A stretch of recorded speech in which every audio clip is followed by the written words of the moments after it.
Donc, pour me présenter rapidement, pour démarrer, donc moi je m'appelle Marie, je suis conseillère en accompagnement des parcours professionnels.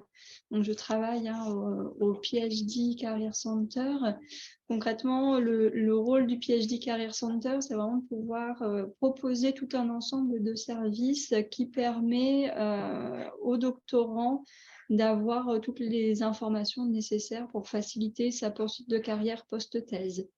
Et parmi les différents services qu'on propose, donc il y a des entretiens individuels, il y a des ateliers sur des thématiques bien précises. Vous avez des ateliers sur l'identification de ses compétences, des ateliers sur la mission doctorant, des ateliers sur la data science, par exemple. Et, il y a ces ateliers, puis vous avez aussi toute la partie formation, la partie webinaire, qui est celle qui nous occupe ce soir. Et donc sur ce webinaire, aujourd'hui, on a le plaisir de recevoir Sally et Sébastien, donc ils sont tous les deux chargés de recrutement au sein du service ressources humaines de l'UGA et qui vont prendre le temps de nous expliquer toutes les perspectives possibles à l'UGA avec un doctorat et surtout qui vont pouvoir être là pour vous et pour répondre à toutes vos questions. Donc, n'hésitez pas, si vous avez des questions qui vous viennent au fur et à mesure de la présentation, à les noter dans le chat pour qu'on puisse les traiter au fur et à mesure. On trouve que ça rend le webinaire plus interactif et plus vivant. Voilà, et bien sûr, c'est moi, je laisse la parole à Sébastien et Sally. Du coup, bonjour à tous.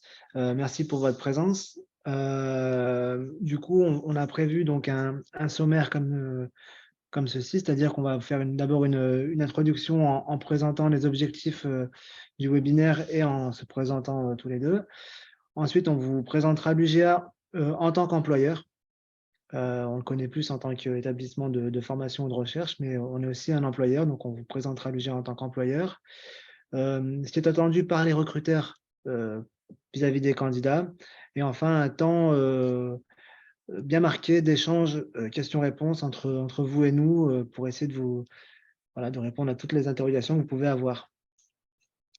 Voilà. Donc du coup, voilà, notre objectif, c'est vous de faire découvrir vraiment l'UGA en tant qu'employeur et on va se présenter du coup. Donc, bonjour à tous, moi je suis Sally Ombé, je suis chargée de recrutement, plus spécifiquement en charge de recrutement dans le cadre des laboratoires et des projets de recherche. Et donc moi, je suis Sébastien Gomez et je m'occupe du recrutement des enseignants pour l'établissement. Donc, c'est-à-dire que je gère les campagnes de recrutement parce que peut-être que vous ne le savez pas, mais seuls des enseignants peuvent participer à des jurys de recrutement d'enseignants. Donc, je ne participe pas au jury de recrutement, mais j'organise toutes les phases de sélection en veillant du coup à la réglementation pour l'UGA. Du coup, en première partie, donc on présente l'UGA en tant qu'employeur. Donc effectivement, nous, on est un employeur de personnel administratif et technique pour travailler dans les services de l'UGA, mais on est également un employeur un peu plus important, un employeur important sur le bassin grenoblois en ce qui concerne le recrutement des chercheurs, à l'instar des autres établissements de recherche comme le CNRS, le CEA. On est aussi un établissement recruteur de chercheurs, d'enseignants-chercheurs et de chercheurs et d'enseignants. Donc, on vous a mis quelques données chiffrées sur l'année 2022. Si tu veux les commenter un petit peu. Alors, en ce qui concerne notamment les chercheurs et le personnel en appui à la recherche, nous étions à 335 postes, donc 335 recrutements, en sachant que c'est un chiffre qui est en cours d'évolution et que notamment, il y a eu de nombreux appels à projets qui ont été décrochés et qu'on attend très prochainement, à court et moyen terme, 80 nouveaux projets de recherche et donc de nombreux recrutements en perspective. Certains projets pourront donner lieu à 400 recrutements notamment. Alors là, je parle de tout recrutement confondu. On fera un focus sur le recrutement des chercheurs, donc en l'occurrence des postdoctorants et des ingénieurs de recherche par la suite. Donc, sur la partie enseignants-chercheurs, quelques données. Donc, on est sur le recrutement des ATER, par exemple. On a eu l'an dernier 128 recrutements ou renouvellements. Je vous ai mis la répartition par grand domaine, en fait. Donc, DEC, ça veut dire droit, économie, gestion, en langue, en sciences humaines et en sciences dures.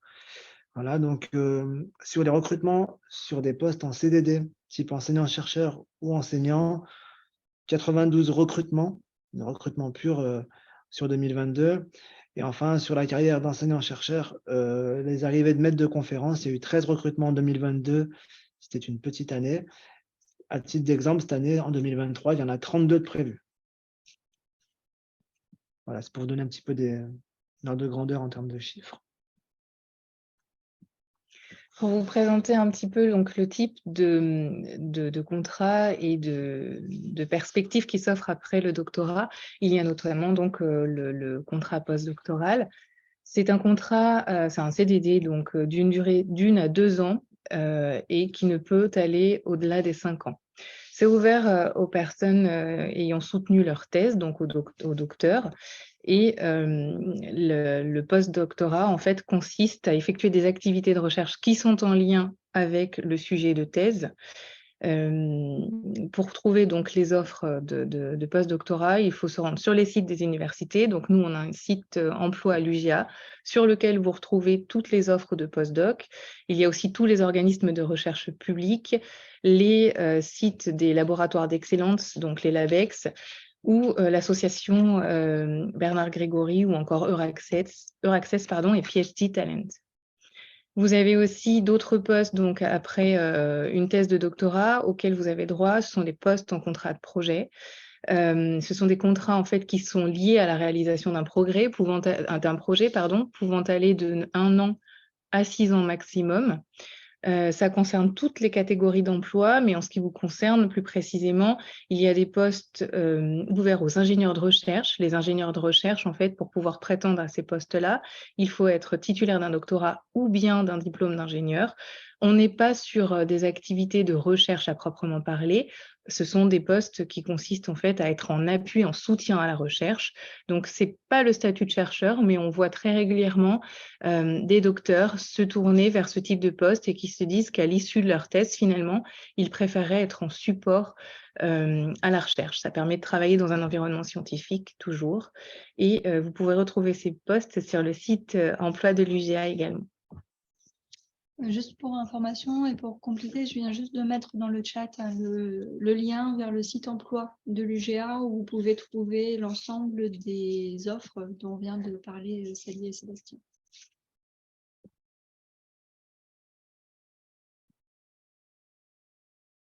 Concernant du coup les carrières et les offres d'emploi d'enseignants et d'enseignants-chercheurs, il y a tout d'abord la carrière d'enseignant-chercheur titulaire qui est possible à l'université avec les concours de maître de conférence. Donc, les concours de maître de conférence sont ouverts aux personnes titulaires d'un doctorat et qualifiées par le CNU. Donc, la qualification, elle se fait par le site Galaxy, donc le site du ministère. Je vous ai mis un peu plus bas dans le PowerPoint, le lien vers la campagne de qualification. Cette campagne a lieu plutôt à l'automne et donc sans cette qualification en fonction de maître de conférence par le CNU, il n'est pas possible d'être candidat d'ailleurs sur des postes de maître de conférence. Donc du coup, c'est vraiment une étape avant d'être candidat sur un poste de maître de conférence. L'activité d'un maître de conférence, c'est avant tout de l'enseignement, donc 192 heures, et également de la recherche, en sachant que sur la première année, sur les premières années de carrière en tant que maître de conférence, vous avez des décharges d'enseignement pour pouvoir entamer votre carrière correctement. Les postes sont affichés sur le site Galaxy, donc c'est le site du ministère. On a une obligation de publication sur le site du ministère et ils sont également affichés sur le site emploi de l'UGA dont Marie vient de vous transmettre le lien. Alors, on a quelques questions du coup qui commencent à arriver. Oui. Il y a Anastasia qui demande si elle a bien compris qu'effectivement, on ne peut pas être postdoc pendant plus de 5 ans. C'est ce que tu disais tout à l'heure. Oui. Les contrats de postdoc, c'est pour 5 ans maximum. Après, on peut cumuler 2 postdocs, un postdoc de 2 ans, plus un postdoc de 2 ans et un de 1 an. Je pense que c'est la durée totale qui ne doit pas dépasser 5 ans. Qui ne peut excéder 5 ans. Et une autre question, combien de temps à l'avance doit-on commencer à chercher un post-doc avant de soutenir notre thèse, s'il vous plaît? Je ne sais pas s'il y aura un délai idéal. Je pense qu'effectivement, il faut songer à s'y prendre à l'avance, mais en même temps, pour pouvoir être recruté sur un postdoc, la condition, c'est effectivement d'être en fait détenteur ou détentrice de son doctorat et d'avoir soutenu sa thèse. Donc, je dirais qu'il faut rester en veille et notamment regarder sur le site peut-être. Moi, j'ai des personnes, à titre d'exemple, des candidats qui vont se positionner, qui savent qu'ils vont soutenir leur thèse en septembre et qui passent des entretiens, par exemple, en juin, en vue effectivement de pouvoir débuter leur postdoc en septembre. Donc, ce qui se passe, c'est qu'ils passent l'entretien et que si les candidats sont retenus, eh bien, effectivement, c'est mentionné sur leur promesse d'embauche que la condition, enfin, c'est soumis en fait à l'obtention du doctorat. Donc, il n'y a pas vraiment de délai idéal, je dirais, mais il faut quand même être en veille. Et nous, on a quand même pas mal de demandes autour du mois de mai pour des prises de poste en septembre ou octobre. Donc, j'aurais tendance à vous conseiller d'être en veille et à partir du mois de mai, de commencer à regarder en fait ce que l'on publie sur le site de l'UGA notamment. En sachant pour compléter que voilà, il y a des soutenances qui peuvent être tout au long de l'année. Il Oui. y a des doctorants qui soutiennent en novembre, en décembre ou en janvier. J'en profite pour faire un mot sur un accompagnement qui s'appelle Visa pour l'emploi et qui a pour objectif d'accompagner les doctorants comme ça dans leur candidature. Et en fait, cet accompagnement-là, nous, on l'a ouvert aux doctorants à 6 mois avant la fin de leur thèse.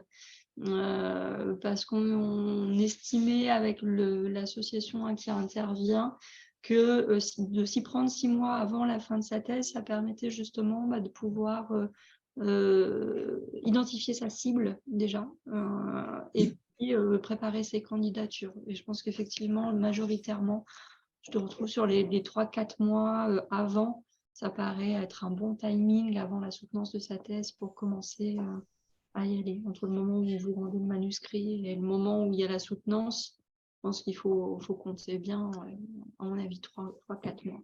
Plus, ça me paraît compliqué, en fait, parce que ça peut être trop lointain.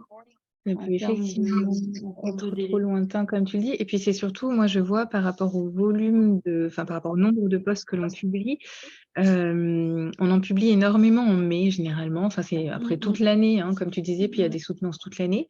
Mais la majeure partie de nos postes, la majeure partie des postes que nous publions, c'est autour du mois de mai. On en a pas mal. On a plus d'opportunités en vue d'une prise de poste en septembre-octobre. Ça marche. Merci. Est-ce qu'il y a d'autres questions du coup? Je poursuis. Pardon. Est-ce qu'on peut avoir plus de détails sur ce genre d'accompagnement? Alors, ce n'est pas forcément l'objet du webinaire, mais si vous voulez des informations sur l'accompagnement Visa pour l'emploi, vous avez tout le programme est détaillé sur Adoum. C'est une formation au titre des autres des formations doctorales. Donc, vous avez tout le programme sur Adoum. Ok. Du coup, je poursuis. Donc, effectivement, la norme, c'est de pourvoir les postes vacants par des enseignants-chercheurs titulaires ou par des ATR. Donc, par exemple, sur des contrats temporaires, on a le contrat d'ATER, d'attaché temporaire d'enseignement et de recherche. La durée maximum, elle est 2 ans dans la grande majorité des cas. Il y a des cas où on peut aller jusqu'à 4 ans, mais il faut partir du principe que c'est 2 ans maximum. C'est des postes qui sont ouverts aux doctorants en dernière année avant la soutenance de thèse, mais aussi aux titulaires du doctorat pour poursuivre leur activité de recherche. Donc, du coup, il y a une activité de recherche qui est en lien avec la thèse dans le service et aussi un service d'enseignement de 192 heures finalement. Voilà, on est sur les mêmes prérogatives que des maîtres de conférences. Les postes sont également affichés sur le site Galaxy, donc dans la rubrique Altaïr et sur le site emploi de l'UGA. Donc, c'est des campagnes où on recrute plus d'une centaine de personnes chaque année. Donc, c'est une solution qui est quand même pas mal à l'issue de la thèse. Il y a Pauline, du coup, qui demande quel peut être l'intérêt de choisir un poste d'ATER plutôt qu'un poste d'enseignant-chercheur contractuel. C'est deux alternatives différentes, en sachant que pour les deux types de contrats, on a des durées maximales d'exercice. Donc, voilà, donc c'est juste, voilà, on a eu ces 2 ans d'ATER, d'être recruté en tant que CDD enseignant-chercheur.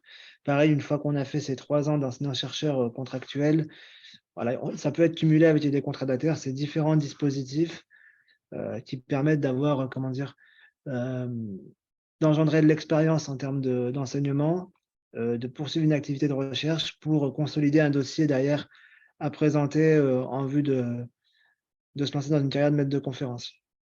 Mais les 2 ne se font pas forcément concurrence. Au niveau des établissements, il est peut-être parfois plus facile de recruter un CDD qu'un ATER. Voilà, donc c'est des modalités de recrutement qui sont différentes et qui sont présentes dans différents établissements. Donc, mais derrière, sur le service d'enseignement et de recherche, on est vraiment sur des missions qui sont semblables quand même, effectivement.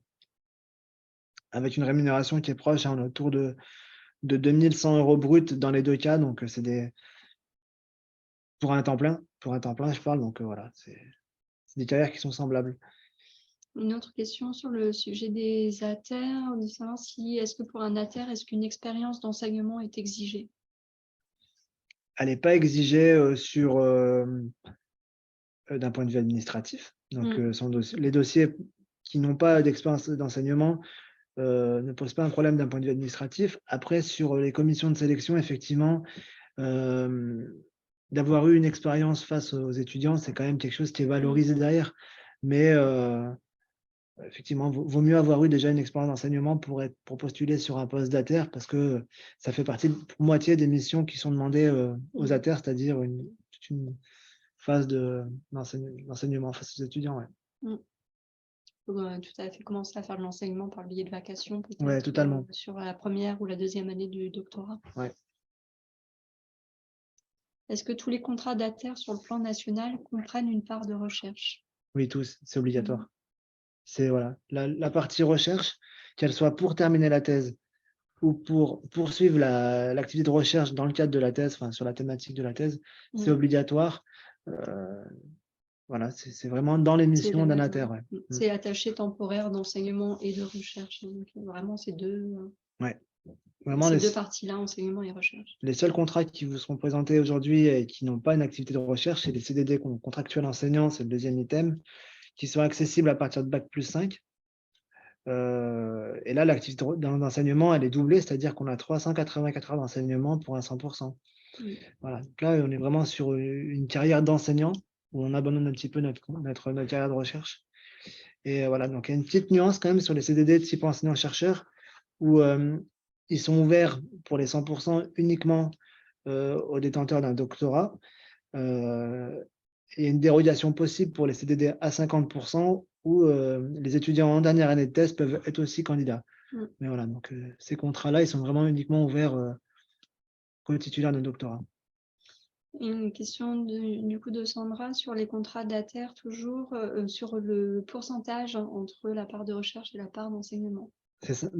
Dans les textes, c'est écrit 50%, c'est-à-dire qu'en gros, les 192 heures d'enseignement face aux étudiants correspond à 50% de l'activité. Donc, l'investissement en temps doit être équivalent en recherche, en sachant que dans les services d'enseignement de 192 heures, il y a aussi toute la phase de préparation, de suivi de stage, par exemple. Ça peut être des responsabilités administratives. Qu'est-ce qu'il y a d'autre? Il y a aussi la préparation des cours. Donc ça rentre dans le contingent pour qu'au final, les 192 heures d'enseignement, plus les préparations et l'activité de recherche, on doit être sur un temps plein, donc 1607 heures par an. Donc, même s'il n'y a que 192 heures d'enseignement face à l'étudiant, il y a un investissement en temps dans la préparation avant, plus l'activité de recherche, en tout, on doit arriver à 1607 heures annuelles comme un temps plein. Ok. Merci. Excusez-moi, docteur. Du coup, s'il y a des questions, non, il n'y a plus de questions? Non, pour l'instant, on peut passer au premier sondage, je crois. Du coup, on a prévu un petit sondage pour clôturer cette première partie où on vous présente les différents métiers d'enseignants, de chercheurs et d'enseignants-chercheurs à l'université, pour voir avec vous ce qui pourrait vous intéresser, ce qui vous a un peu plus intéressé parmi ce qu'on vous a présenté aujourd'hui. Donc, on vous laisse répondre au questionnaire. Alors, n'hésitez pas à me dire si vous ne l'avez pas, mais a priori, ça marche. On commence à avoir des retours. Je ne sais pas si vous visualisez les Oui, retours enfin, Ouais. non, les en retours. même temps.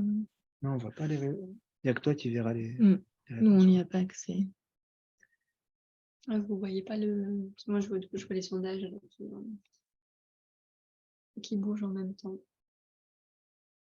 Donc là, tout le monde a répondu. Du coup, pour vous donner les résultats, on a en tête, il y a 45% d'entre vous là qui sont intéressés par le concours de maître de conférence. On a 24% d'entre vous qui sont intéressés par les post-docs, 12% pour la Terre.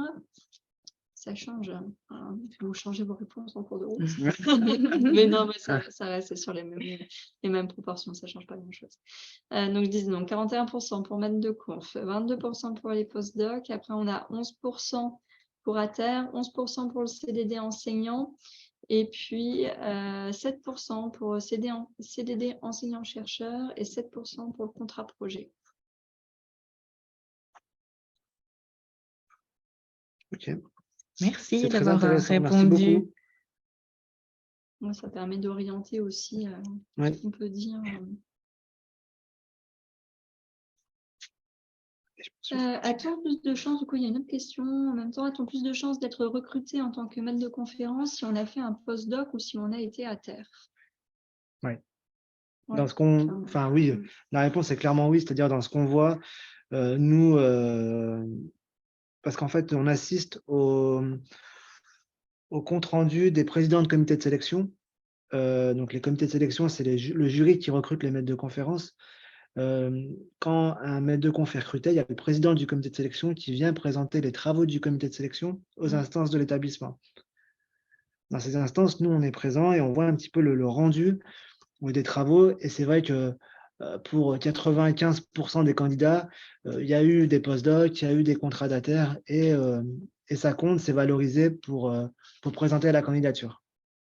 Donc oui, clairement, c'est vraiment un plus parce que ça vient, je vous disais, consolider une expérience en enseignement et voilà, poursuivre des travaux de recherche. Voilà. Alors, il faut vraiment avoir eu voilà, une science et une thématique de recherche vraiment innovante pour ne pas avoir eu de contrat Ouais. d'ATER. C'est vraiment, C'est vraiment à la marge. Je pense c'est à les personnes exceptionnel. qui accèdent au poste de maître de conférence sans avoir fait de post-doc ou d'ATER. Ouais.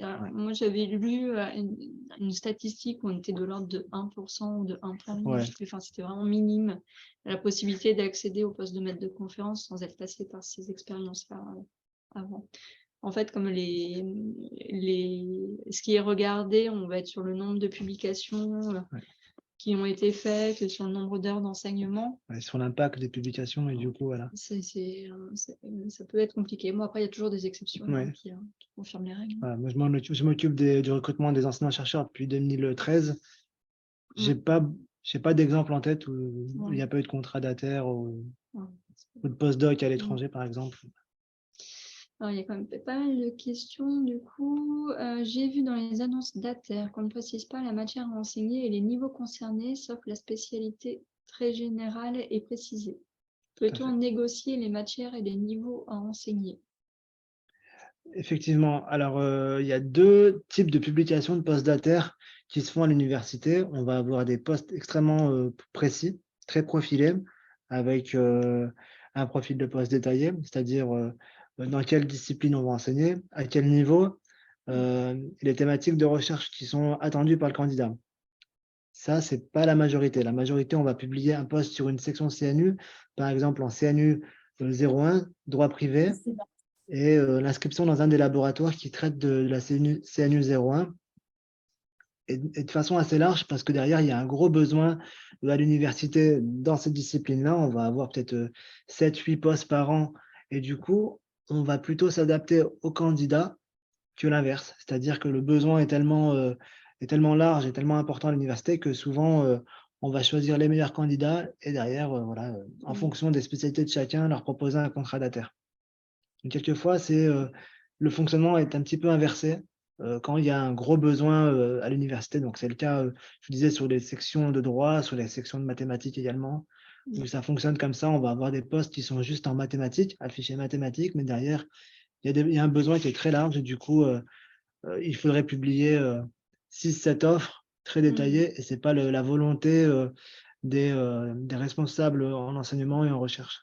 Et du coup, est-ce que ça ouvre la porte à la négociation justement derrière sur la spécialité que le doctorant souhaite enseigner? Oui, oui, bah, du coup, Ouais. faut, si jamais on est retenu derrière, à l'audition, il faut préciser, voilà, ces disciplines, dans lesquelles on est spécialisé et ça, c'est C'est dans les échanges. dans les échanges avec le jury qui sera composé, pour le recrutement, ouais. Ok. Encore des questions. Y a-t-il une différence entre les postes contractuels enseignants-chercheurs et les postdocs en termes d'exigence d'enseignement uniquement? Si je comprends bien la question, l'idée c'est de se dire qu'il n'y a pas forcément d'exigence d'enseignement sur les postdocs. Enfin, moi, c'est ce que je comprends. Sur les postdocs, non, a priori, il n'y a pas d'exigence. C'est ça.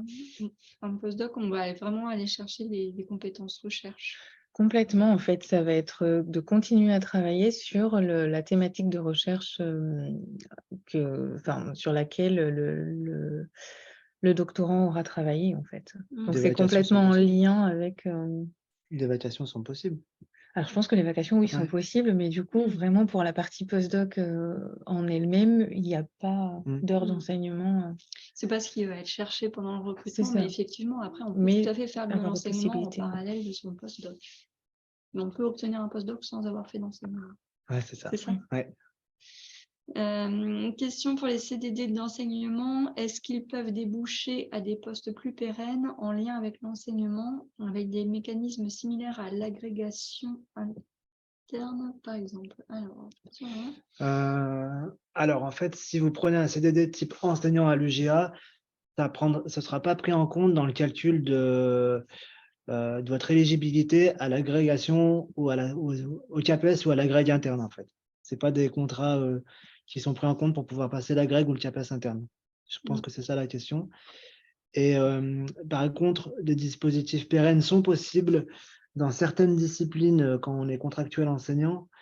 En fait, on a ouvert depuis peu la possibilité d'avoir des CDI sur des contrats de type enseignant. Et ils sont ouverts sur certaines disciplines qui sont justement inexistantes dans le second degré. J'ai pas vraiment d'exemple en tête, mais il y a des disciplines qui n'existent pas dans le second degré, mais qui existent à l'université. Et sur ces disciplines-là, on peut ouvrir des CDI à l'université après 3 ans d'exercice. Mais voilà, il y a des conditions bien spécifiques. Voilà. Okay. Mais il y a des possibilités de carrière en tant que contractuel à l'université, ce qui n'était pas forcément le cas avant. Aujourd'hui, on a une vraie prise en compte des contractuels enseignants à l'université avec un accompagnement dans les carrières et dans la perspective derrière de leur proposer une solution plus pérenne que celle d'être en CDD, en fait. Donc, voilà. Pour continuer sur la question, dans un postdoc, donc non, hein, il n'y a pas forcément d'enseignement. On peut en faire, mais ce n'est pas une obligation. Il faut une autorisation de cumul comme en thèse pour enseigner en postdoc. Non, alors peut-être.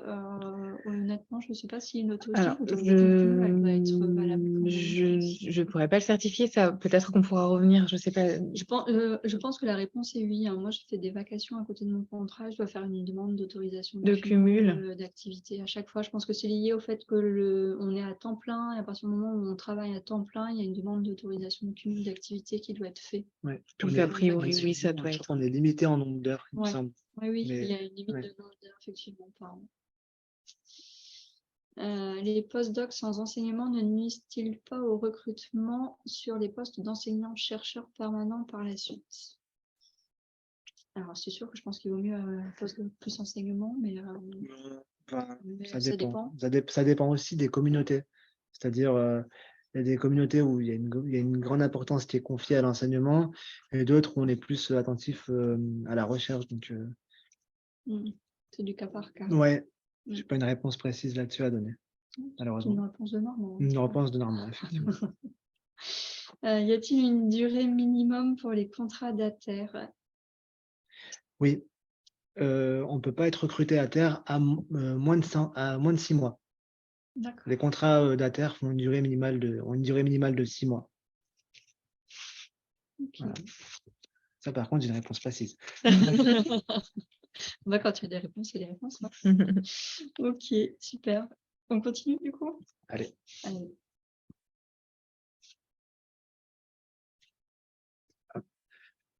Donc, on va plus passer sur les attendus en tant qu'employeur. Du coup, les compétences scientifiques, donc les compétences liées à votre activité de recherche, c'est évidemment un prérequis, mais elles sont partagées par la plupart des candidats. En fait, vous allez tous avoir des qualités scientifiques indéniables, mais ce qui va faire la différence, c'est le reste aussi. Donc, c'est-à-dire la cohérence entre le poste et votre projet professionnel, les soft skills et la motivation.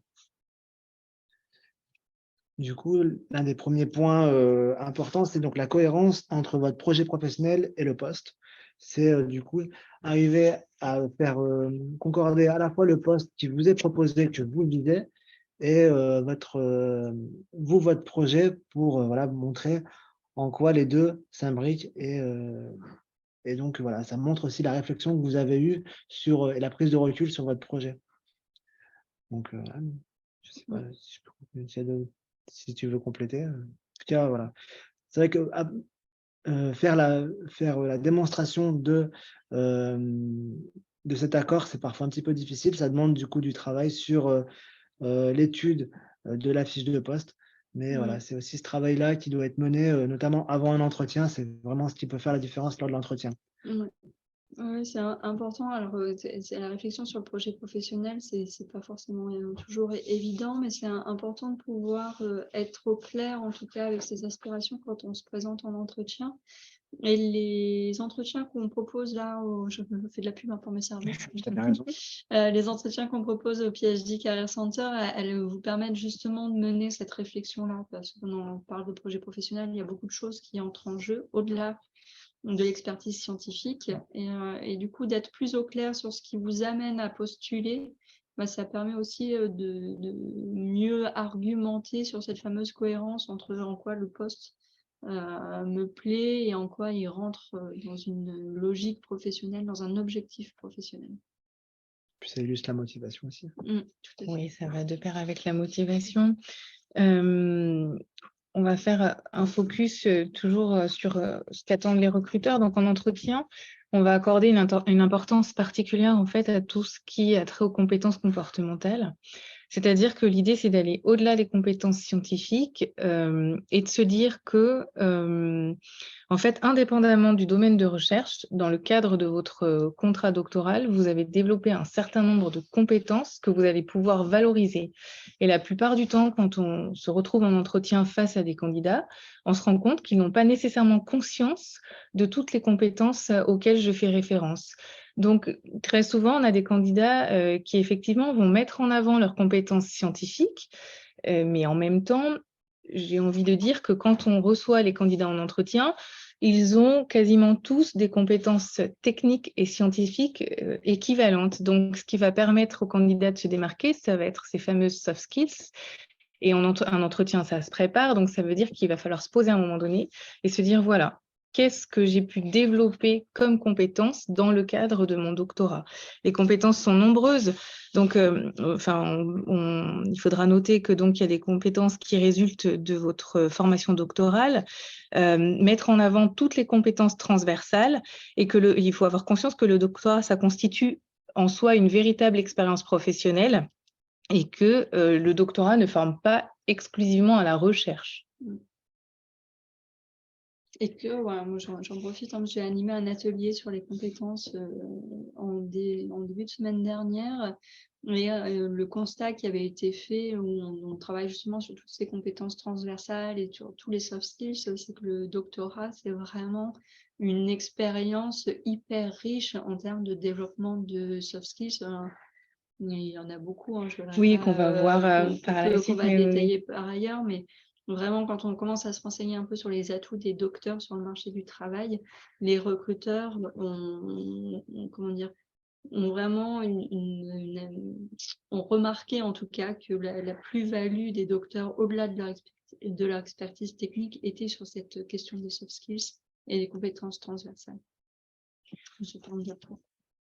Donc, on va regarder une vidéo qui illustre ce que sont les soft skills, puisqu'on vient de le dire, et comme vient de le préciser Marie, les recruteurs accordent une importance toute particulière à ce type de compétences. La vidéo, si ça fonctionne. Hein, mais...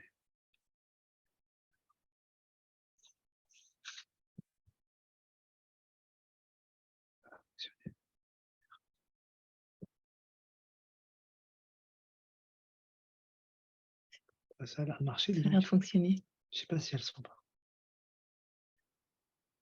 Ah, une petite pub pour hotel.com. Bon.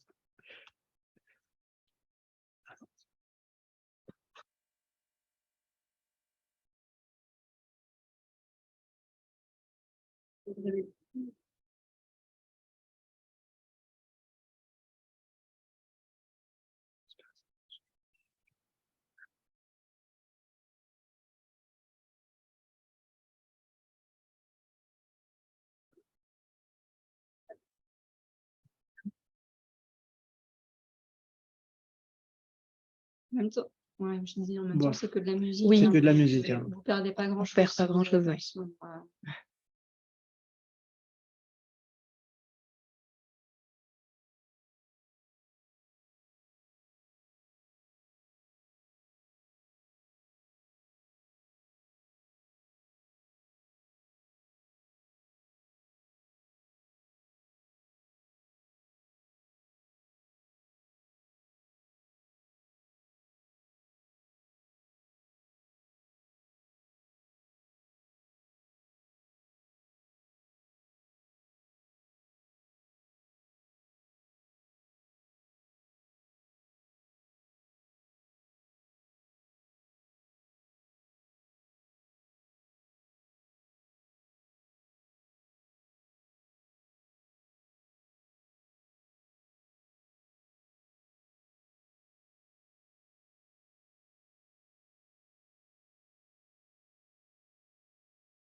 D'accord.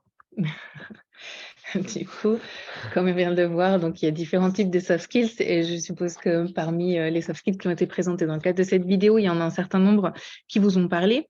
Et d'ailleurs, à l'UGA, en fait, on a établi un classement des 10 soft skills qui sont attendus pour pouvoir travailler les soft skills, je vais y arriver, clés pour travailler à l'UGA.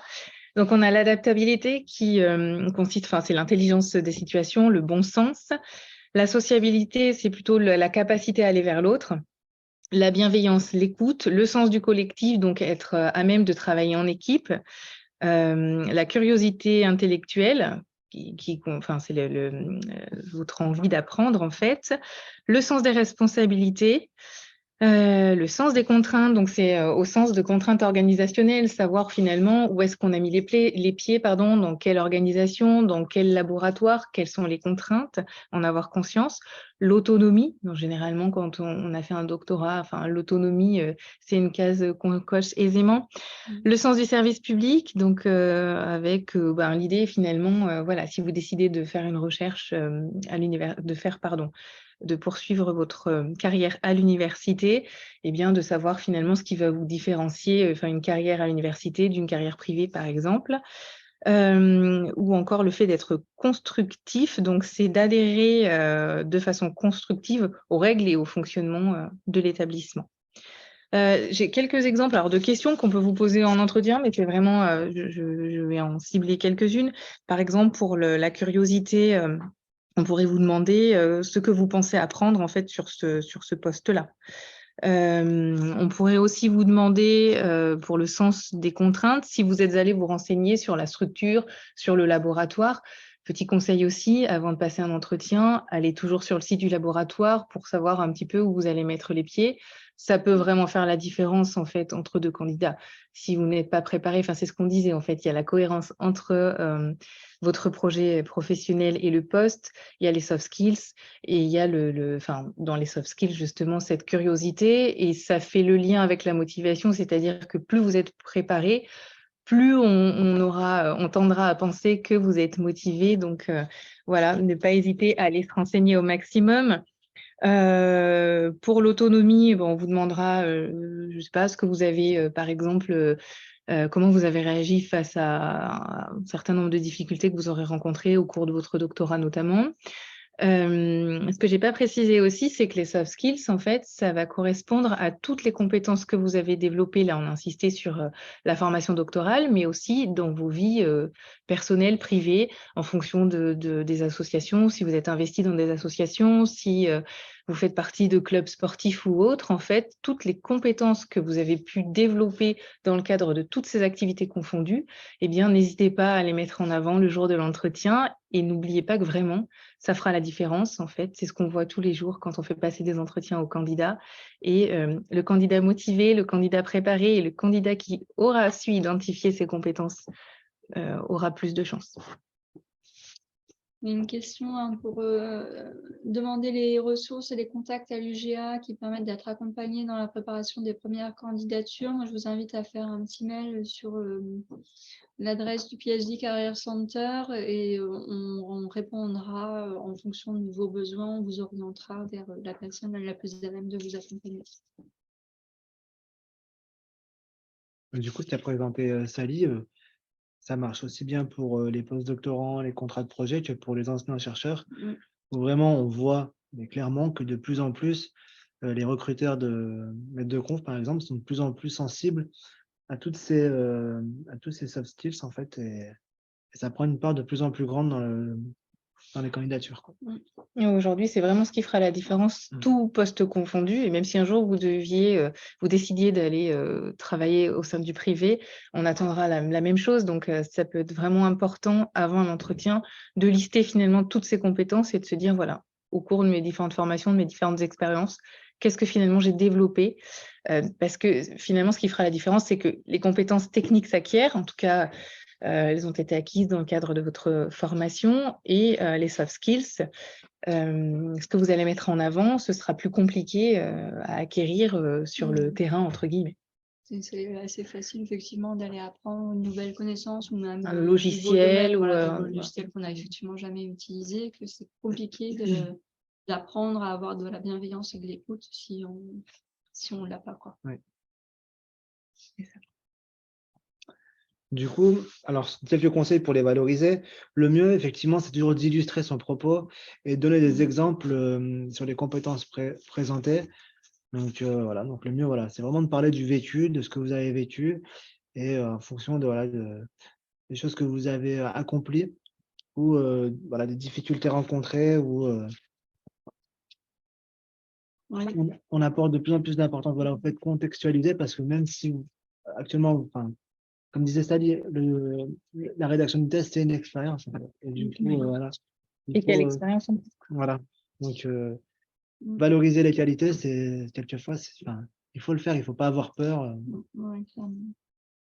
Quand on parlait de négociation, par exemple, de ce type de soft skills-là, quand on est sur les ateliers, on voit que les situations de thèse qui sont en lien, qui peuvent venir justifier la capacité de négociation, c'est parfois des doctorants qui ont 3 ou 4 encadrants de thèse différents, qui sont sur l'interdisciplinarité et qui doivent un peu ménager tout le monde et qui, du coup, acquièrent comme ça un sens de la négociation, de l'argumentation, qui peuvent être hyper intéressants sur plein de postes différents, que ce soit pour l'enseignement ou bien la recherche ou un poste de consultant pour dire complètement autre chose dans le privé. Et pareil, pour le milieu associatif, c'est vrai que on valorise on développe des compétences aussi dans ce domaine-là, et si vous jugez que c'est important et que c'est en lien avec le poste, il faut y aller. C'est pas choquant, en fait, hein. On l'a déjà vu, en fait.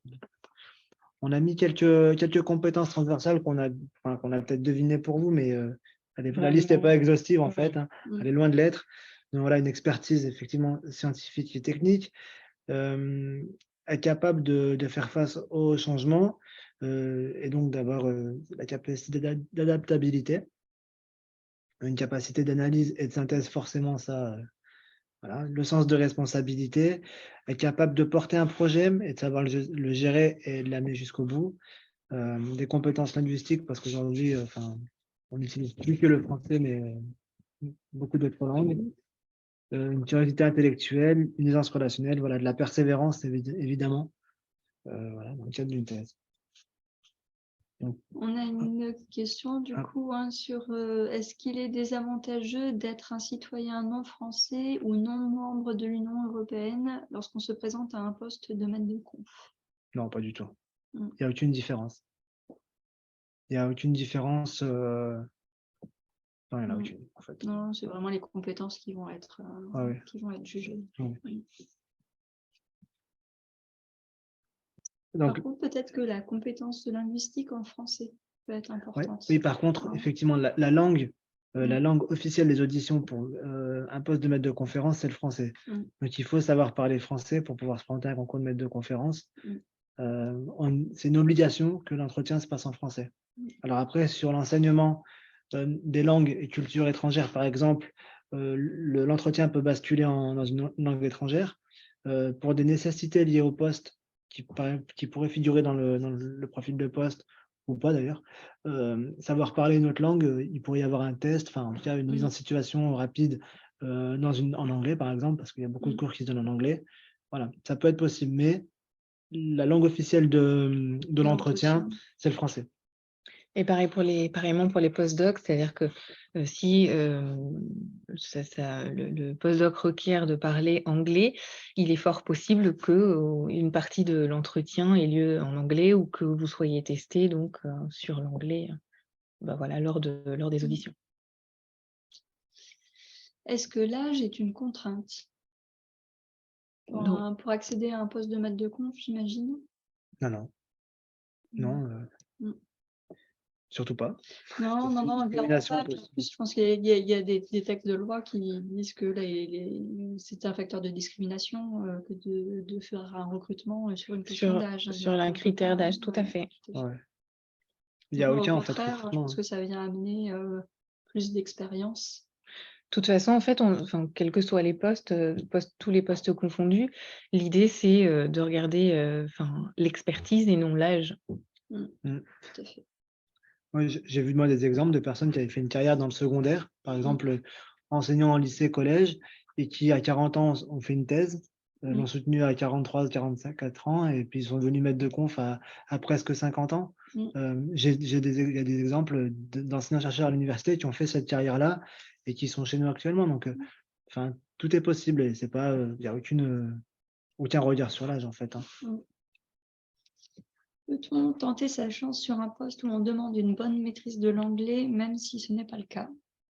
Je ne vous cache pas que ce sera compliqué. Ouais. Non, alors si on exige, nous, on spécifie toujours le niveau d'anglais par rapport au cadre de référence. Et si effectivement, par exemple, on vous demande d'être bilingue, je vais y arriver aujourd'hui, ou d'avoir un bon niveau d'anglais, et que ce n'est pas le cas, oui, vous pouvez tenter votre chance.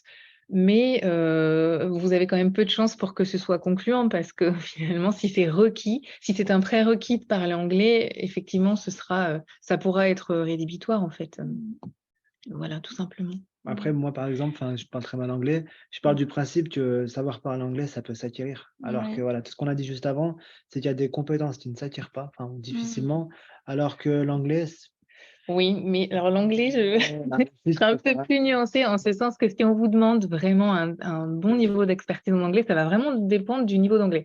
Si on vous demande de savoir vous débrouiller en anglais et que vous parlez un anglais un peu technique, ça peut vraiment fonctionner. Si on vous demande, par contre, de parler anglais 90% du temps et que vous ne parlez pas anglais ou que vous avez un niveau vraiment de débutant, ça sera compliqué.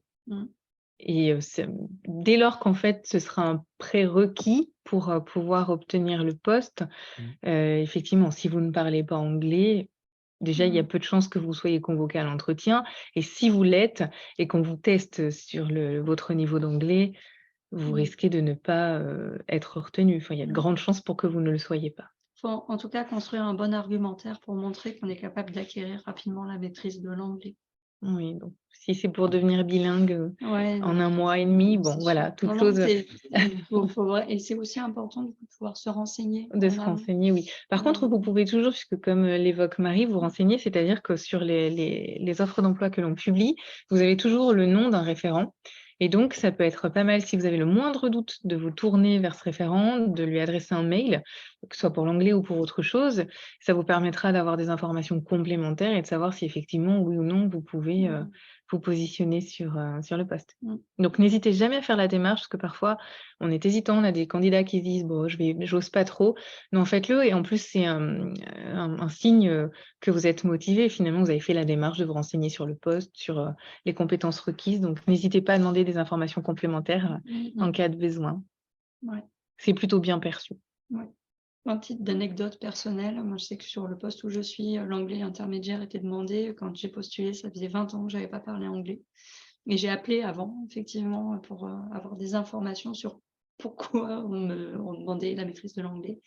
Et voilà, si j'aurais le temps de me former sur l'anglais. Et donc, du coup, je suis formée de manière très intensive sur l'anglais pour pouvoir devenir plus fluide, plus cool. Mais ouais, Moi, j'étais plus nuancée parce que c'est vrai que souvent dans les laboratoires, quand on nous demande vraiment un bon niveau d'anglais, une expertise, c'est que, par exemple, tout le monde va... Enfin, ou tout le monde parle anglais au laboratoire, ou je ne sais pas. Après, il peut y avoir, comme tu le disais, Marie, des cas où finalement, il faut un bon niveau d'anglais, mais dans l'équipe, il y a effectivement plusieurs personnes qui disposent déjà d'un bon niveau.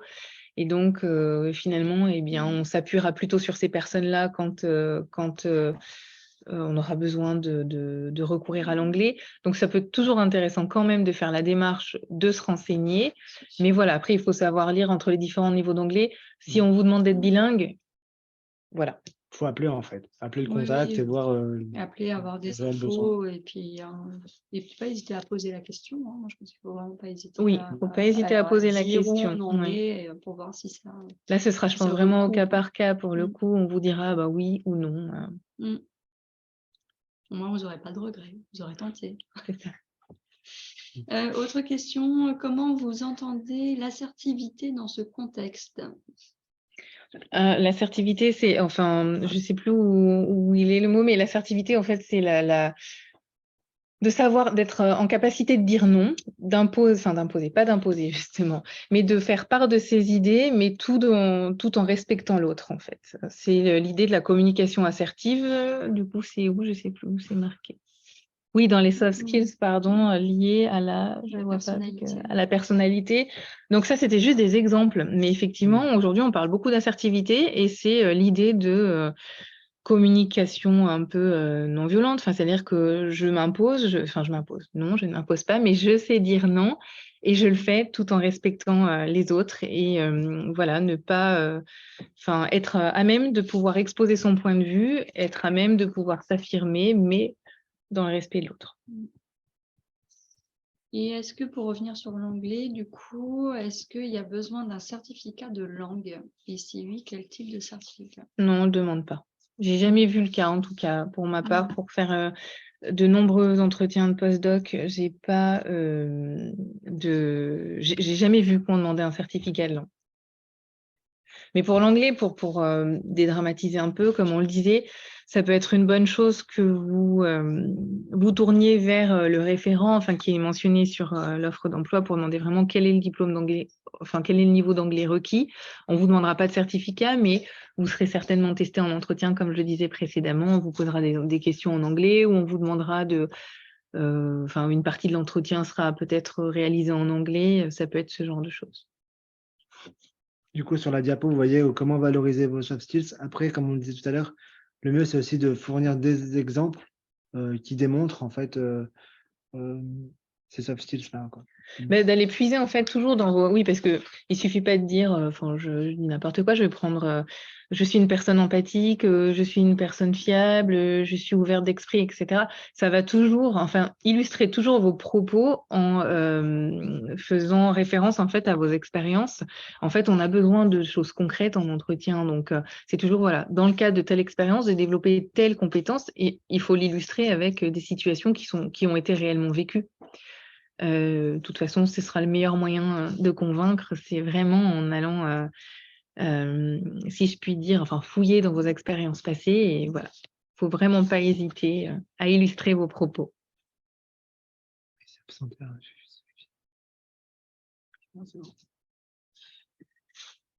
on peut poursuivre.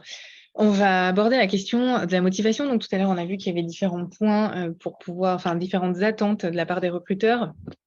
Et que notamment la motivation, eh bien, quand on est parti, forcément, la motivation, ça va être l'un des points les plus importants. La motivation, en fait, ça passe par beaucoup de choses, et notamment par démontrer que vous avez préparé votre entretien. En ayant préparé des questions en amont, parce qu'à la fin de l'entretien, on va vous demander si vous avez des questions, ou tout au long de l'entretien, il y a des questions qui vont se présenter, donc que vous soyez à même de rebondir. Être motivé, ça veut aussi, enfin, pour pouvoir le démontrer, ça peut signifier de s'être renseigné préalablement, comme je disais avant, sur la structure, sur le laboratoire, sur l'établissement. Être motivé, c'est aussi montrer sa capacité à se projeter sur le poste. Alors, on peut passer à la diapositive suivante. Donc, comme je disais, ça va être l'intérêt pour le poste, l'intérêt pour l'organisation ou le laboratoire, la volonté de s'investir et la capacité à se projeter. Si on vous demande, enfin, si on vous pose des questions vous disant comment vous vous projetez et que finalement vous dites, bon, je sais rien, dans 3 ans, j'ai envie de faire enfin, toute autre chose que le poste pour lequel on vous auditionne, c'est vrai qu'on se dit, ben, voilà, c'est pas très engageant non plus pour le recruteur parce que derrière, on va se dire, la personne ne se projette pas forcément sur ce poste-là sur du long terme, ou en tout cas, il y a un peu une incohérence parce qu'elle nous a dit que son projet professionnel, c'était ça, et finalement, dans 2 ans, elle s'imagine faire tout autre chose. En fait, il faut vraiment être cohérent, et ça démontre globalement votre motivation, et puis voilà, être cohérent en disant, ben, aujourd'hui, j'ai tel cursus, je me projette sur tel poste pour telle raison, et il faut que ce soit quelque chose qui tienne la route, en fait. Qu'on ait vraiment le sentiment que c'est construit, que vous y aviez réfléchi, que c'est pas le fruit du hasard. Si vous venez, enfin, quand je dis les mains dans les poches, façon de parler, mais on sent qu'il y a des candidats qui arrivent ou qui se disent, bon, bah, ou c'est un peu du tout cuit, ou finalement, j'ai rien préparé, mais mes compétences scientifiques vont suffire à convaincre les recruteurs. Non, bah, là, vous prenez un risque, en tout cas, un risque important de vous tromper et de ne pas être retenu sur le poste. Du coup, pour montrer sa motivation, plusieurs choses. Donc, déjà mettre en avant les raisons pour lesquelles vous postulez à ce poste et travailler la fiche de poste ou l'offre d'emploi en amont. Ces 2 items, en fait, ça montre l'adéquation entre le poste visé et votre projet pro. Donc, c'est ce qu'on disait en début de partie tout à l'heure. C'est voilà, ces 2 items permettent c'est ce qui va illustrer votre motivation, c'est cette adéquation.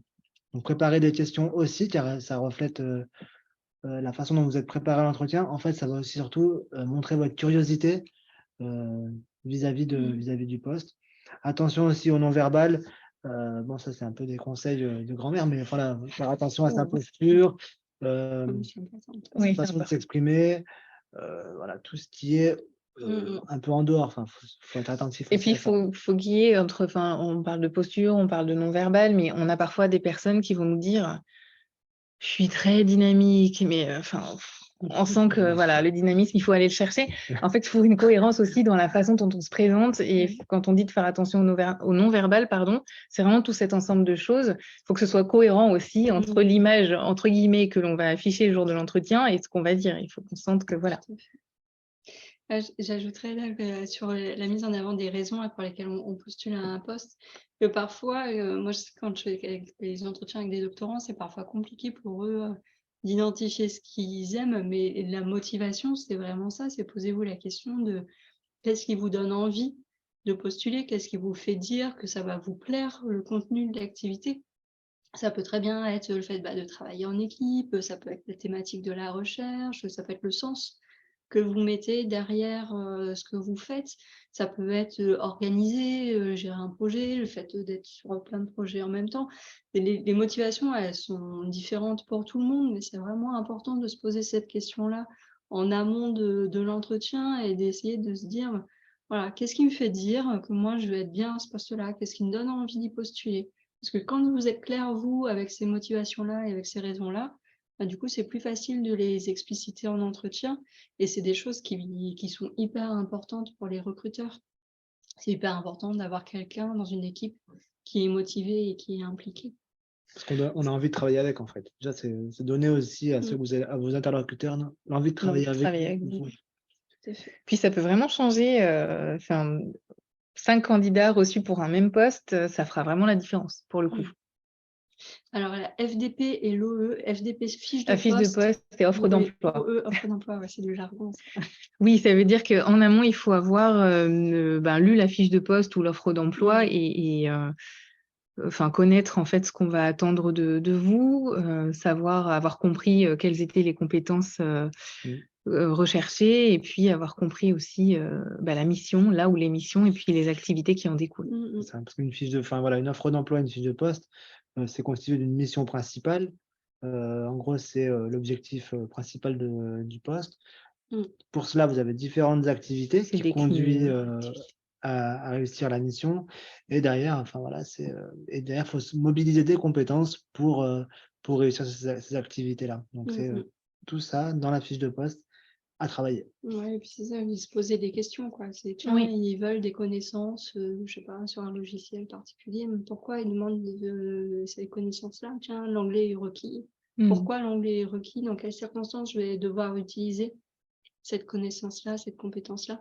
Ça vous permet de vous projeter un peu dans le poste, de mieux comprendre le poste et du coup, de pouvoir être plus pertinent en entretien, en posant des questions, en montrant que justement vous vous êtes projeté dans ce qu'on va vous demander de faire. Tout à fait. Donc, mettre aussi en exergue la cohérence de votre parcours.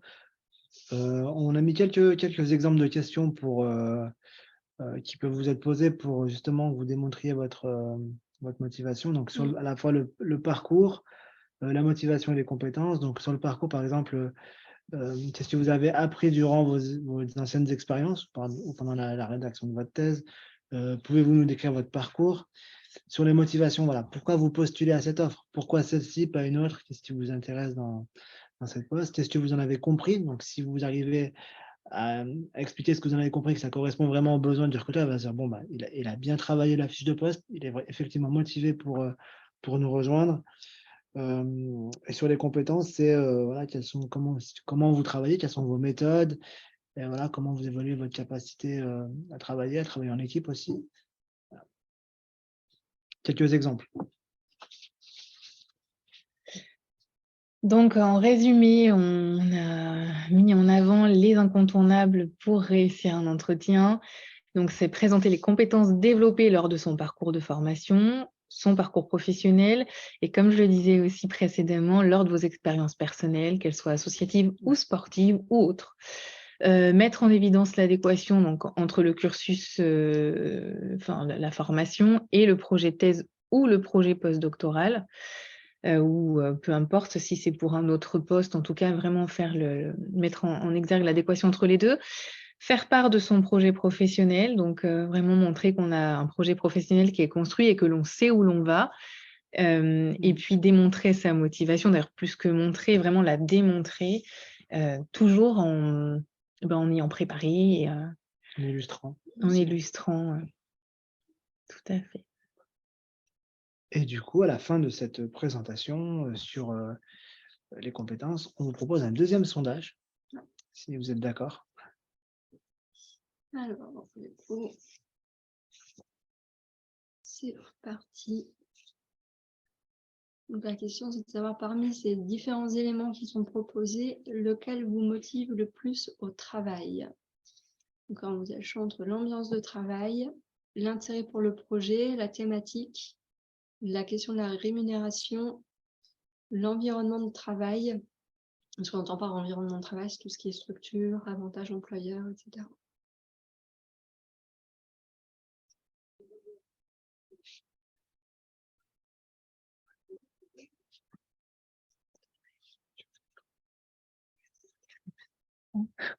Ça, non.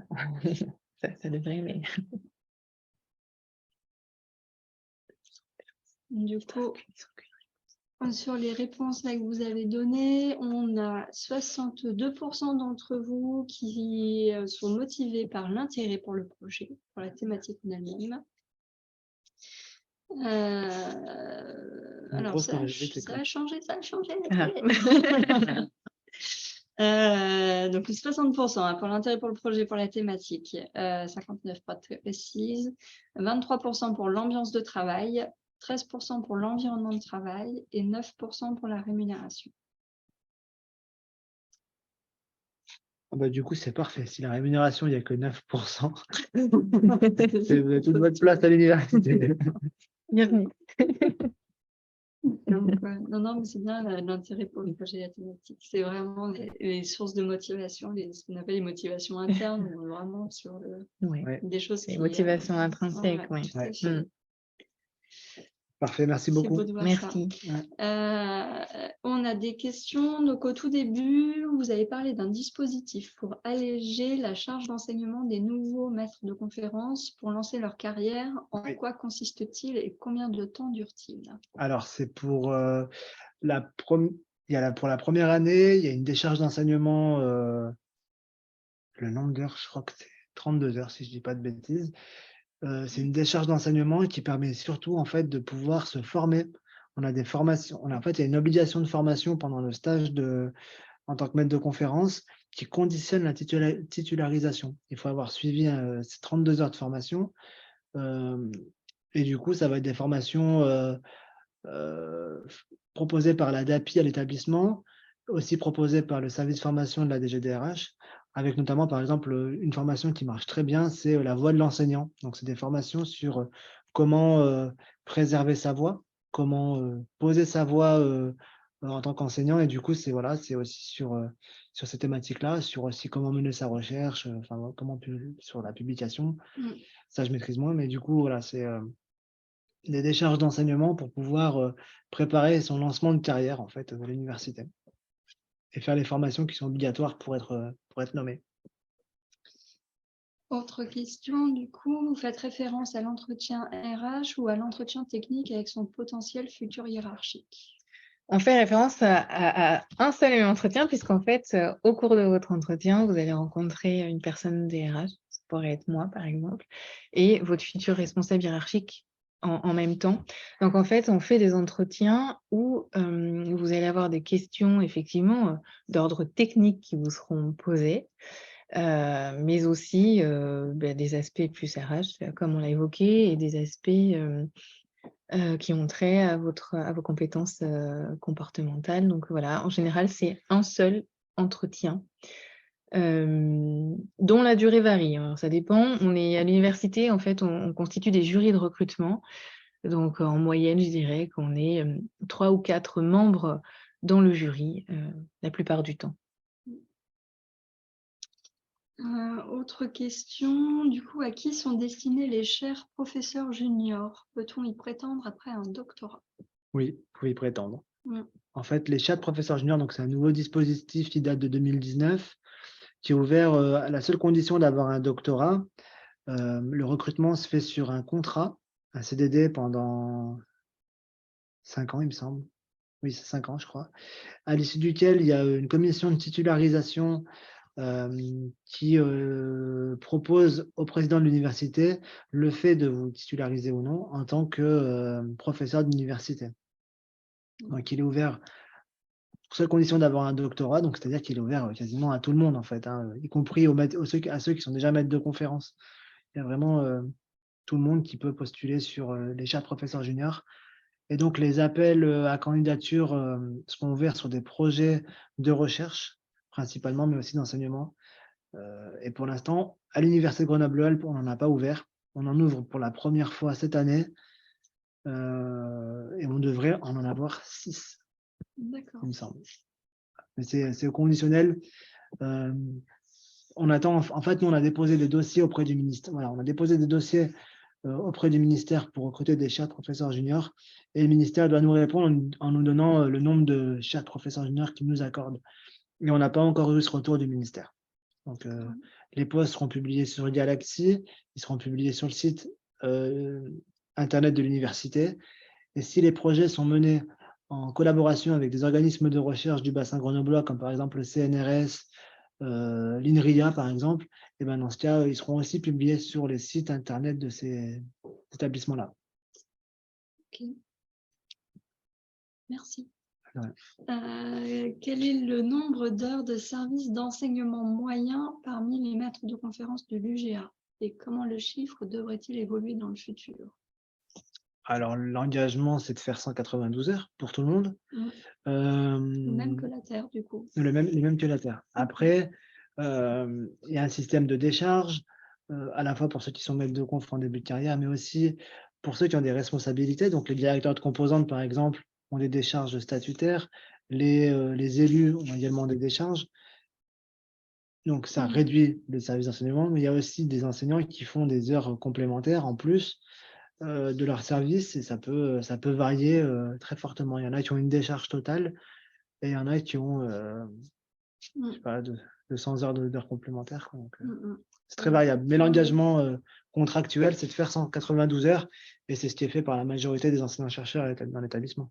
Après, voilà, les décharges peuvent accueillir aussi, je pense, à des, si tu m'arrêtes si je dis des bêtises, mais des postes de directeur de composantes ou de, Ouais, c'est ça. de responsabilité de ce type-là. Des élus dans les instances, il y a plein de choses. Je suppose que la sélection est sévère pour les postes chers professeurs juniors. Non, c'est pas encore. Elle le sera certainement. Elle le sera, ouais, probablement. Donc pareil, c'est comme les enseignants, enfin ça des enseignants-chercheurs.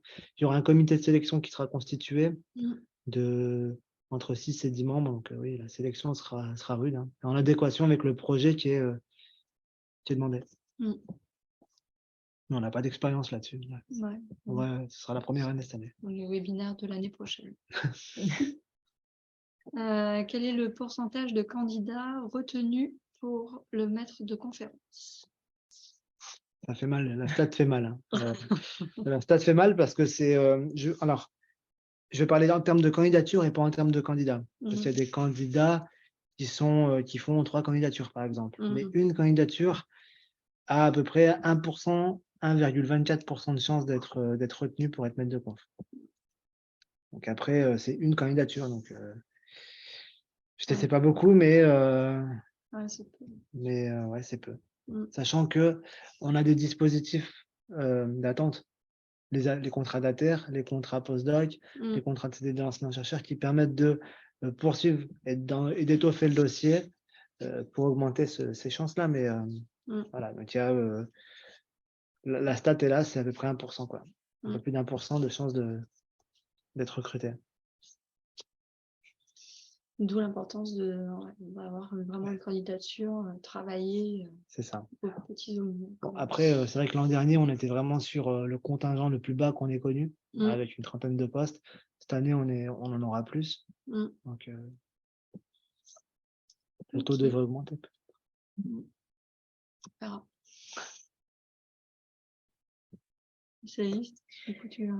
Eh bien, non, on va pouvoir clore en tout cas notre présentation sur les 10 commandements du bon candidat. Donc, tes points forts et tes axes d'amélioration, tu listeras. Effectivement, on n'a pas évoqué les axes d'amélioration, mais en amont, c'est pas mal de préparer à la fois ses atouts, mais aussi ses axes d'amélioration. Parlez jamais en termes de points faibles, mais plutôt en termes d'axes d'amélioration. Ça laisse des perspectives, c'est-à-dire qu'on a bien conscience qu'on devrait peut-être acquérir encore telle compétence ou telle connaissance, mais voilà, c'est plus positif en tout cas. Donc, ton projet professionnel, tu définiras en lien forcément aussi avec son cursus. Voilà. Ton CV, tu rédigeras. Donc, le CV, on ne s'est pas trop attardé dessus, mais ça vaut vraiment la peine d'y passer un certain temps et de mettre en exergue les compétences. Et voilà, comme on le disait tout à l'heure, pas uniquement les connaissances, les savoirs ou les compétences techniques, mais tout le reste. Ah, la lettre de motivation, tu n'oublieras pas, car même si on a tendance à juste fournir le CV pour dire voici comment je suis candidat, elle n'explique pas les motivations et elle peut avoir un rôle déterminant dans la sélection. Oui, il y a certains recruteurs qui accordent de l'importance encore à la lettre de motivation. Notamment sur la première phase en fait, qui est la réception des candidatures. Avant l'audition, voilà, c'est la lettre de motivation qui peut faire défaut et faire qu'on passe pas à l'étape suivante. Et puis surtout, je dirais, si vous avez un parcours un peu atypique, c'est là que la lettre de motivation peut être intéressante parce que des fois, on va chercher dedans. Sur le CV, parfois, on a du mal à trouver une cohérence et donc on peut être amené à lire la lettre de motivation avec beaucoup d'attention pour essayer de comprendre justement cette cohérence ou voilà, pouvoir, ça va nous aider à mieux lire et à mieux comprendre votre parcours. Des résultats, tu présenteras, mais on l'a dit tout à l'heure, hein, c'est important de donner, enfin, on l'a dit ou pas, je ne sais plus, mais il est important vraiment de donner, des éléments concrets, que ce soit pour les compétences, que ce soit pour les résultats, d'avoir des données chiffrées, enfin voilà. C'est ce qui, nous permettra de se dire: «Bon, bah, voilà, le candidat qu'on a en face, il a réalisé tant de», enfin de pouvoir quantifier en fait, tout simplement, ce que vous avez fait. L'entretien, tu prépareras.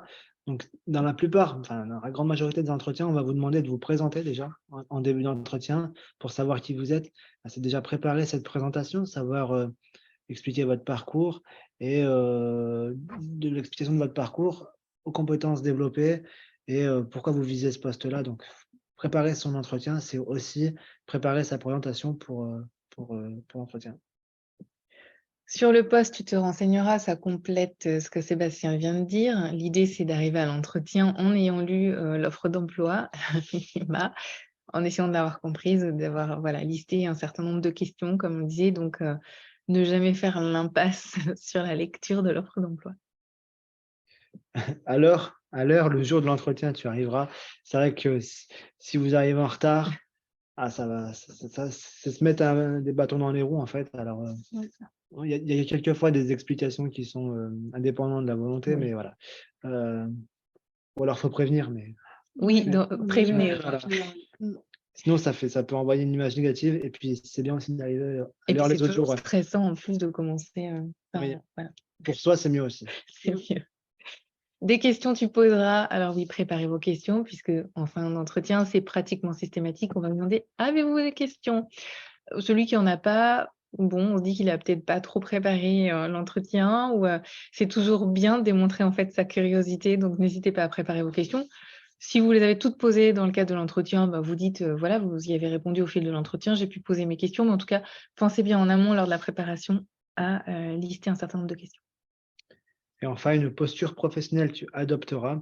C'est vrai qu'il est attendu d'avoir franchi le cap un petit peu et de se présenter comme un professionnel lors de l'entretien avec voilà, un recul, une posture digne d'un professionnel.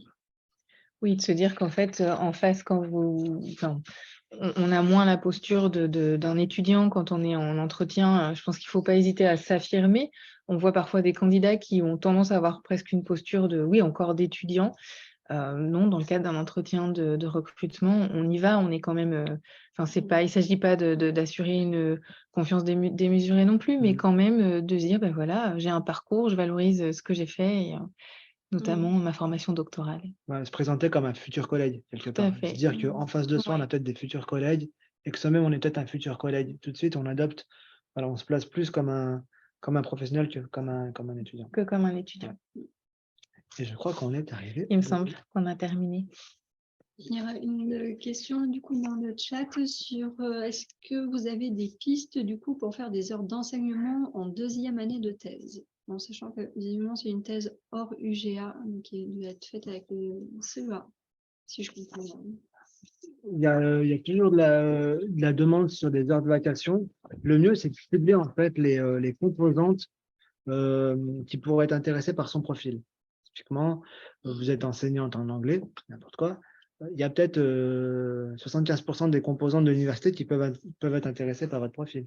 Donc, du coup, c'est contacter directement les composantes, leur dire que vous êtes disponible pour faire des vacations dans le cadre de votre thèse et contacter directement soit les services RH de proximité en composante, soit directement le directeur de la composante. Ils ont l'habitude de recevoir voilà, ces sollicitations pour des heures de vacation et ils renverront votre demande vers les responsables pédagogiques qui pourraient être intéressés. Après, ça peut être aussi l'occasion, je ne sais pas si les encadrantes de thèse sont, généralement les encadrants de thèse sont enseignants-chercheurs, ça peut être l'occasion Oui, complètement. de discuter avec eux aussi. S'ils ont un réseau implanté directement dans l'université, donc passer par eux, c'est bien aussi. Y a-t-il d'autres questions sur les post-docs, les CDD enseignants, les concours de maître de conf? Une question du coup, comment peut-on faire des vacations lorsqu'on a déjà soutenu sa thèse? Alors, il faut être en emploi hein, pour faire des vacations. C'est la condition en tout cas pour faire des vacations à l'université. Il faut être en emploi. Donc, il faut avoir une activité principale. Donc, comment trouver des informations sur les post-docs? Des informations sur les post-docs. Question. J'ai envie de vous dire que, enfin déjà, pour trouver les offres d'emploi, donc j'ai dit tout à l'heure, j'ai mentionné les différents sites. Après, ça dépend du type d'information que vous recherchez sur les post-docs. En fait, qu'est-ce que vous aimeriez savoir? Parce que si c'est les offres, les grands sites sur lesquels on va trouver des offres d'emploi de post-doc, ça va être l'ABG. L'ABG, on a dit tout à l'heure. Il y a les organismes de recherche, enfin, je sais pas, du type CNRS. On a dit le site de l'UGA. Tout à l'heure, je sais plus ce que j'ai dit d'autre. Il y avait Euraccess, voilà. Sur Euraccess aussi, vous avez normalement, on publie toutes nos offres d'emploi sur Euraccess, donc je vous invite à y aller. Et je pense que voilà, vous devriez trouver un certain nombre d'offres sur ces différents sites-là. Il me semble que les universités ont une obligation de publier leur post-doc sur Euraccess. Oui, donc tout à fait. C'est vraiment Nous sommes tenus de source publier d'information fiable.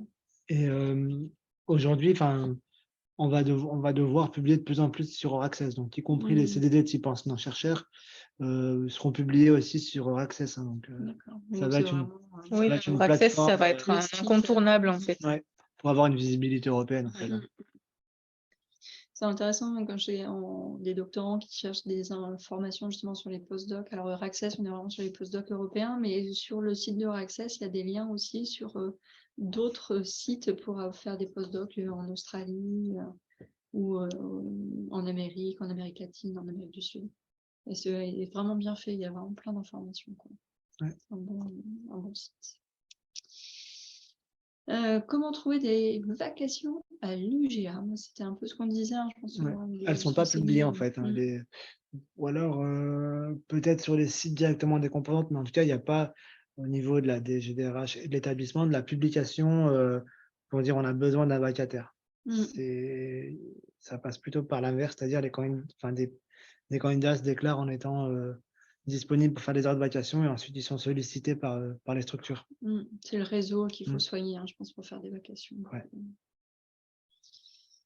Pourra-t-on récupérer la présentation? Alors, j'avais dit tout à l'heure que j'enverrai le contenu du PowerPoint par mail à tous ceux qui se sont inscrits sur PhD Alumni, parce que moi je n'ai les adresses que de ceux qui se sont inscrits sur le site. Est-il un visa de travailleur pour postuler? Est-ce qu'il faut un visa? Moi, je pense. Oui. En tout cas, pas sur les... oui. Si, même sur le post-doc. C'est tous, en fait, oui. Mais ce n'est pas un prérequis à la candidature. C'est ça, en fait, vous pouvez postuler, comme le dit Sébastien, ce ne sera pas un prérequis. Par contre, si vous êtes retenu, oui, il en faudra un. Donc, généralement, on est sur des procédures de recrutement, surtout sur ces postes-là, qui sont assez longues. Qui sont plus longues. Qui sont plus longues. 3 mois en moyenne. Donc, du coup, on a le temps d'obtenir son visa pour être recruté. Oui.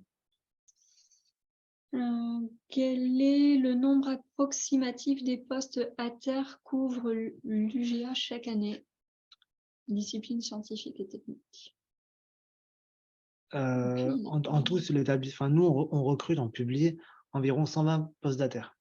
Voilà, en termes de publication, il y a chaque année 120 postdataires qui sont publiés.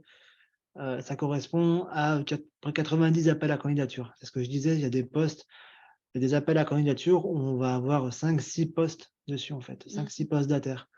Voilà, donc on va recruter. Je crois que l'an dernier, on était à près de 139, je crois, à terre recrutés. Mais un focus sur, je crois que je l'ai mis en début de slide, sur la science et technologie. Je reviens. 128 recrutements et recrutements, donc ça veut dire qu'en fait, ils sont tous publiés. Hein. Ceux qui sont recrutés à terre et ceux qui sont renouvelés, ils sont tous publiés. Et donc, on va être en sciences, par exemple, il y a 41 recrutements. Ça correspond aux sections CNU de la 25 à la 92. Voilà. Je ne sais pas si ça répond à la question. À quel point un postdoc à l'étranger fait la différence au recrutement? C'est sûrement un plus dans le dossier, mais est-ce qu'il y a régulièrement des recrutements sans cet élément? Oui, c'est. Je crois pas qu'il y ait de distinction particulière entre un postdoc en France ou à l'étranger.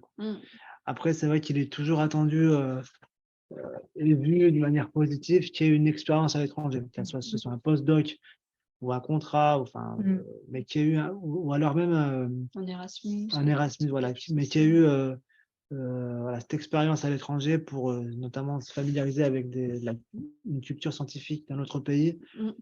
C'est vu de façon positive. Oui, ça pourra toujours constituer un atout supplémentaire. Oui. Mais c'est pas parce qu'on n'en a pas que ça. Oui, c'est pas un prérequis, mais voilà. Ça reste un plus. Ça ne sera pas délétère que de ne pas avoir d'expérience de ce type-là. Si la motivation est là. Si la motivation est là. Ok. Est-ce qu'il y a d'autres questions? J'ai l'impression qu'on a fait le tour. En tout cas, il y a eu beaucoup de questions. Ouais, on n'a pas mis nos coordonnées, mais voilà, vous pouvez nous retrouver dans l'organigramme de la DGDRH, dans l'annuaire. Voilà. Oui, et puis n'hésitez pas, moi, si vous m'envoyez un petit mail, je peux tout à fait vous mettre en lien, pas de souci. Je ne l'ai pas précisé, mais toutes nos publications, les postdataires, CDD enseignants, CDD enseignants-chercheurs vont arriver là maintenant. Donc, les postdataires sont publiés sur le mois d'avril. Et les CDD type enseignant-enseignant-chercheur, ce sera sur le mois de mai, finalement, en même temps que les postdocs. Donc, c'est une période qui est assez cruciale si vous voulez vous engager avec nous. Ce sera sur cette période-là qu'il faudra être attentif aux offres publiées. Et les postes de maître de conf, donc pour ceux qui sont qualifiés par le CNU, qui ont eu la chance d'être qualifiés par le CNU, les postes sont publiés dès le 15 février sur le site Galaxy. Eh bien, merci beaucoup. En tout cas, à tous les deux là, pour toutes ces informations, pour avoir joué le jeu là aussi des questions-réponses. C'est pas toujours simple. C'était avec plaisir. J'en profite, vous avez dû recevoir par mail normalement un petit questionnaire à remplir pour nous faire un retour sur ce webinaire. C'est ce qui nous permet aussi de vérifier qu'en termes d'informations, on est bien sur les informations que vous attendez. C'est ce qui nous permet d'améliorer aussi le contenu d'année en année. Donc, si vous pouviez prendre 2-3 minutes pour remplir ce questionnaire, ce serait gentil. En tout cas, sachez que les réponses seront lues avec beaucoup d'attention.